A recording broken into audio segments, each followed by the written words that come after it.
The air in Marietta, Georgia, on that early May morning was thick with the scent of blooming magnolias and the quiet anticipation of a wedding day that would never be completed. The venue, a restored historic home near Glover Park, was decorated with white roses and flowing fabric, precisely as the bride, Clara Vance, had envisioned.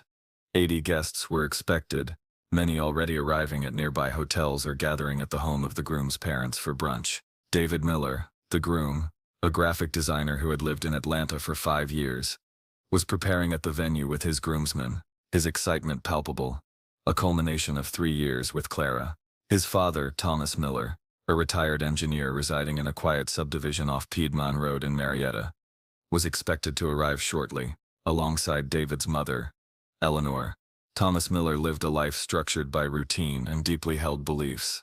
He had served in the army, worked diligently, and raised his son in this same town.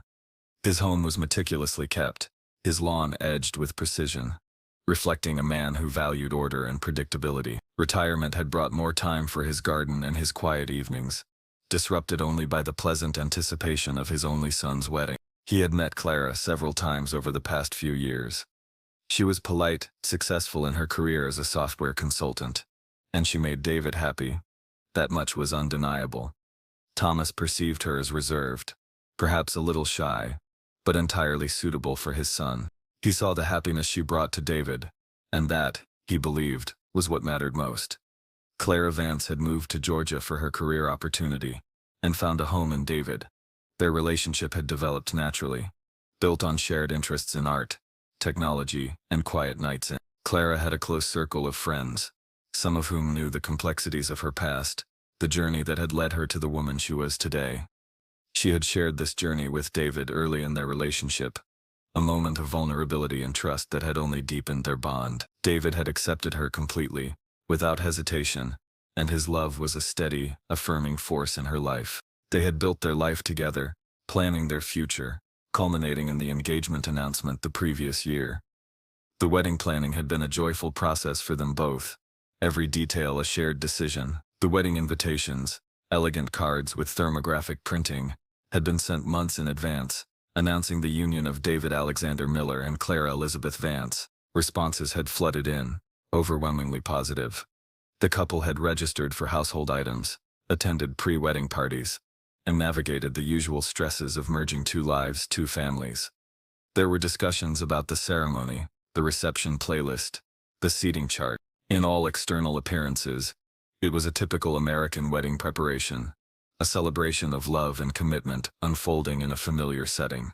The sun shone brightly over Marietta, promising a perfect day for a ceremony set to begin at 4 o'clock in the afternoon. Family had arrived from out of state. Clara's mother and siblings were present, staying at a hotel near the venue.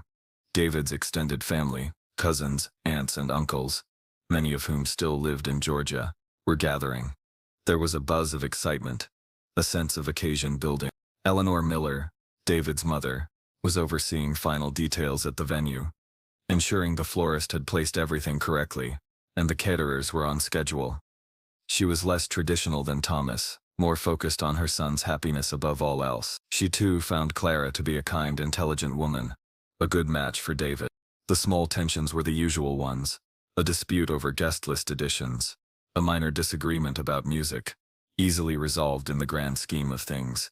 As the morning progressed towards afternoon, the activity at the venue intensified. The photographer arrived, capturing candid moments of the bridal party getting ready in an upstairs suite, and the groom's party downstairs. Clara, serene and radiant, had her hair styled and makeup applied, her intricate lace wedding dress hanging in a nearby closet, a symbol of the future she was about to step into. David, dressed in his suit, checked his watch periodically, a mixture of nerves and eagerness in his eye. The ceremony musicians were setting up, sound checks echoing softly through the venue. Everything was proceeding according to plan, a carefully choreographed sequence of events designed for joy. David had told his mother about Clara's past relatively early in their relationship, seeking her acceptance and support. Eleanor, after initial surprise, had embraced Clara warmly, seeing the genuine love between her son and his fiancée. She had offered quiet support, understanding the potential sensitivities, particularly regarding Thomas. David and Eleanor had agreed that Thomas was a more complex matter. His traditional views, His ingrained perspectives presented a potential obstacle. David had postponed sharing this particular detail with his father, not out of shame but out of a fear of disappointment, of conflict that could overshadow his happiness, or worse, jeopardize his relationship with a parent. He hoped that over time Thomas would come to know and love Clara as he did, rendering any past details secondary. He planned to tell him, eventually, but the timing never felt right. He had decided, with Eleanor's quiet agreement and Clara's understanding support, to wait until after the wedding, when Clara was officially family. It was a calculated risk, one they hoped would lead to acceptance rather than conflict. This decision hung unspoken in the air, a quiet counterpoint to the rising tide of wedding day festivity. The bridal bouquets sat in water buckets, ready for distribution. The final preparations were underway. Guests began to arrive, parking their cars and making their way to the ceremony area set up in the manicured garden. Ushers guided them to their seats. Thomas and Eleanor arrived together, Eleanor giving Thomas a reassuring squeeze of the hand. Thomas, dressed in his suit, offered pleasantries to arriving guests, his mind perhaps elsewhere, going over his speech for the reception. The minister arrived, reviewed the order of service with David and the best man. The air was filling with murmuring voices, the gentle strains of pre-ceremony music, and the rustle of programs being distributed. The minute hand on the venue's clock tower crept closer to 4 o'clock. All the carefully laid plans, all the hopes and dreams invested in this day, converged on this single moment, poised at the edge of forever. The wedding party gathered, ready for their cue. Thomas Miller excused himself from greeting guests, stating he needed a moment to collect his thoughts before the ceremony began. He walked away from the garden, towards the main house. Perhaps he needed to use the restroom, or simply take a breath away from the polite chatter. He moved through the foyer, past tables set with floral arrangements for the reception, the scent of white roses heavy in the air. He headed upstairs, towards the area where the bridal party was sequestered. It was a deviation from the plan, a sudden unplanned movement. He was not expected in that part of the house until after the ceremony. The events that transpired next happened quickly, in a sequence investigators would later piece together from fragmented witness accounts and forensic evidence. A door was opened, a threshold crossed. A private space was momentarily exposed to an unexpected intrusion. Investigators would later determine that Thomas Miller entered the room where Clara Vance was making her final preparations. What exactly transpired in the moments he was inside that room would become a central question. There were no other witnesses in the immediate vicinity at that precise moment, only the distant sounds of arriving guests and the wedding musician. It is understood that Thomas saw Clara, saw her in her wedding dress, moments before she was to walk down the aisle, and in those moments, something was said, or something was revealed, that shattered Thomas Miller's perception, confirming a detail he had not known, a detail David had deliberately kept from him. The narrative provided by the prosecution during the trial would hinge on this discovery.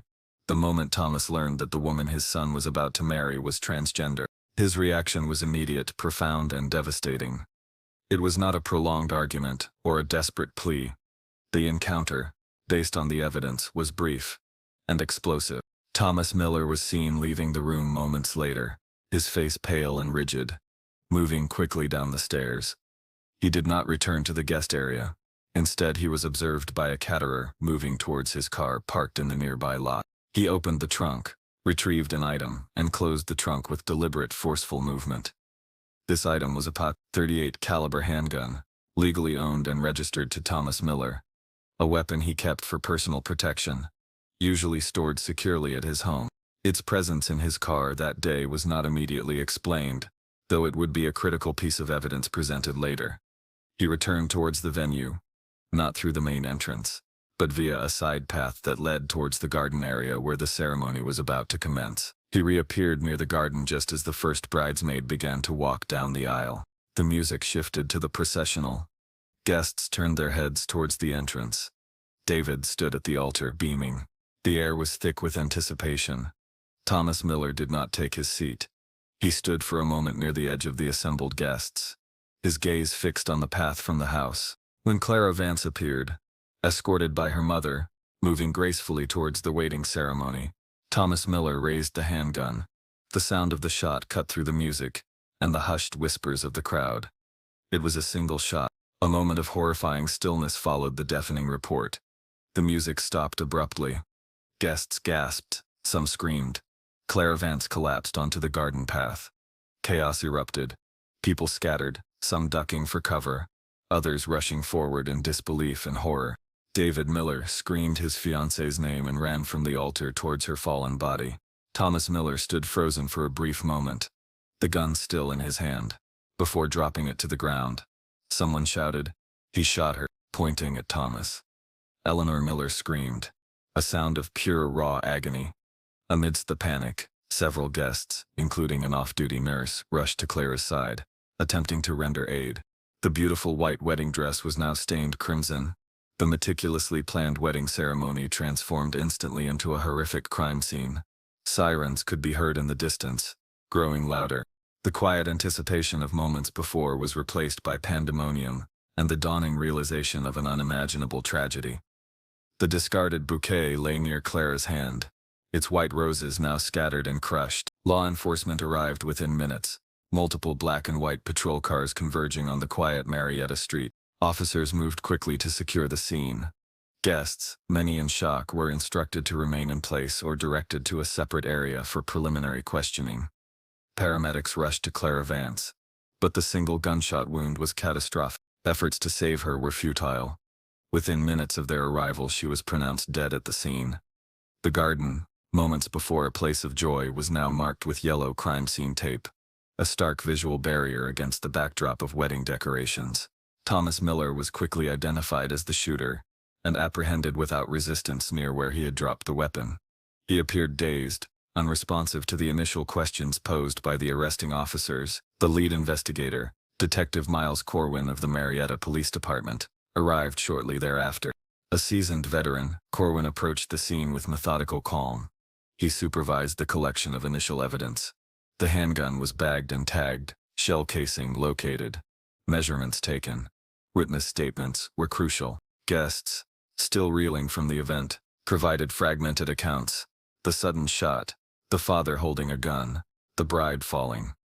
David Miller, overcome with grief, was barely coherent, requiring support from family members. His statement, taken later, would be central, describing his relationship with Clara, his love for her, and the fact that his father had not known about her being transgender. Eleanor Miller corroborated this, describing the family dynamic and the conscious decision to postpone the revelation to Thomas.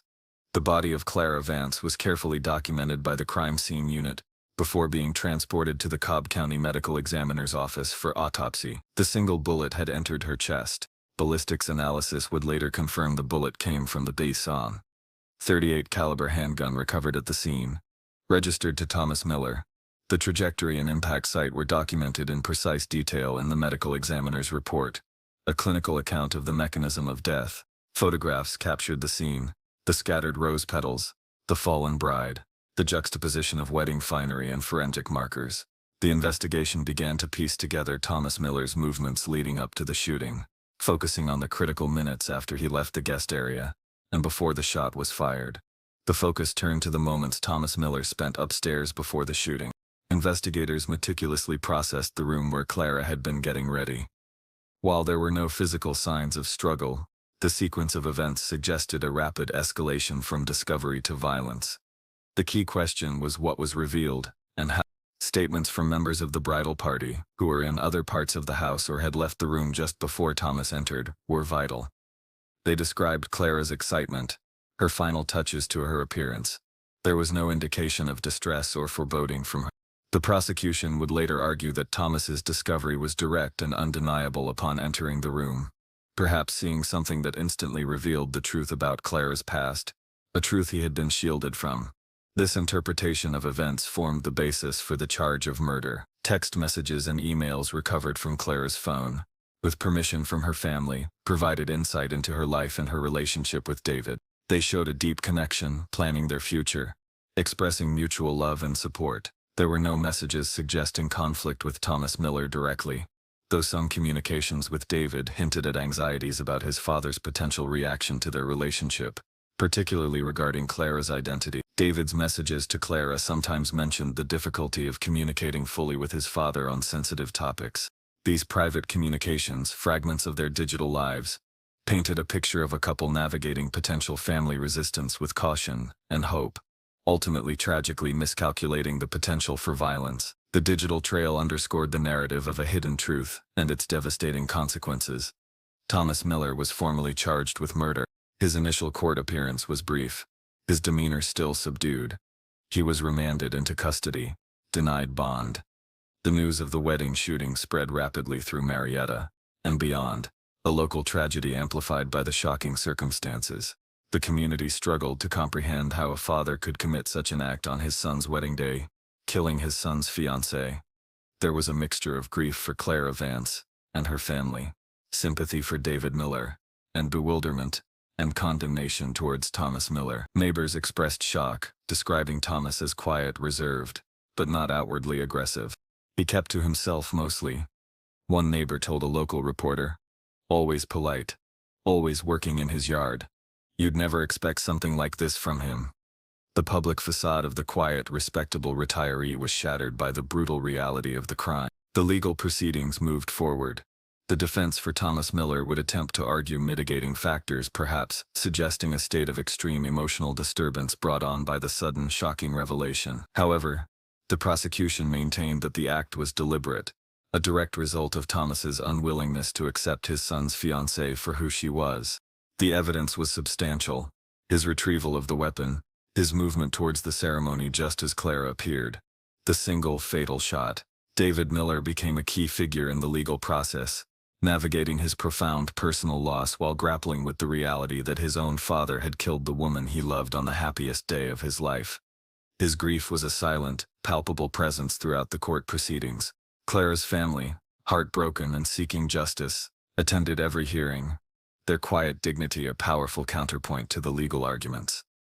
The trial of Thomas Miller took place several months later in the Cobb County Superior Court. The courtroom was filled with spectators, media, and those personally affected. The prosecution presented their case methodically, detailing the wedding preparations, the timeline of events on the day, the forensic evidence, and witness testimony. David Miller testified, his voice thick with emotion as he recounted his relationship with Clara, his love for her, and the agonizing decision to keep her full history from his father, a decision he now lived with. The defense questioned the state of mind of Thomas Miller, portraying the revelation as a profound shock that caused him to lose control.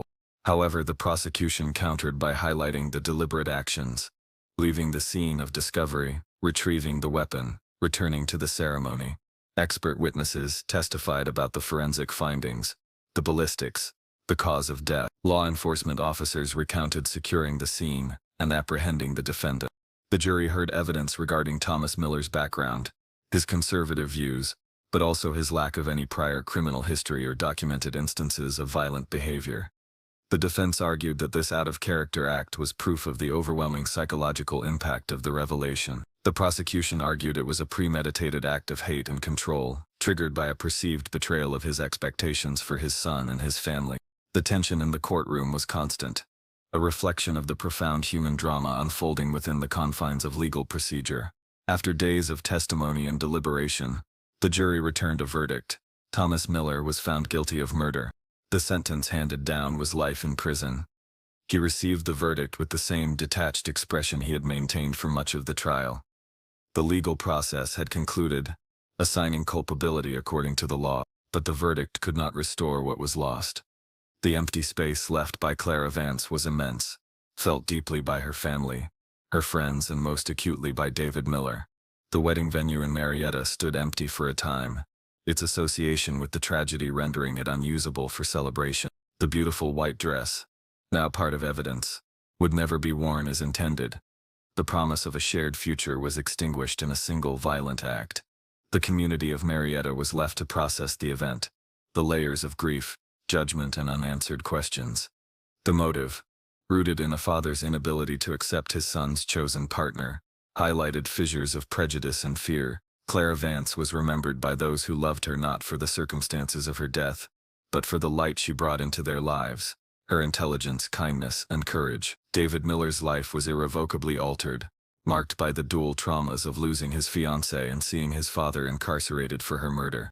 The quiet street where the venue stood, The park nearby where children played, the churches that dotted the town, all seemed to carry a faint echo of the day joy turned to horror. The event served as a grim testament to how deeply held beliefs, when confronted by realities that challenge them, can sometimes erupt with devastating, irreversible force, leaving behind only ruin and the haunting quiet of lives forever changed. The memory of a day meant for celebration remains, overshadowed eternally by the final brutal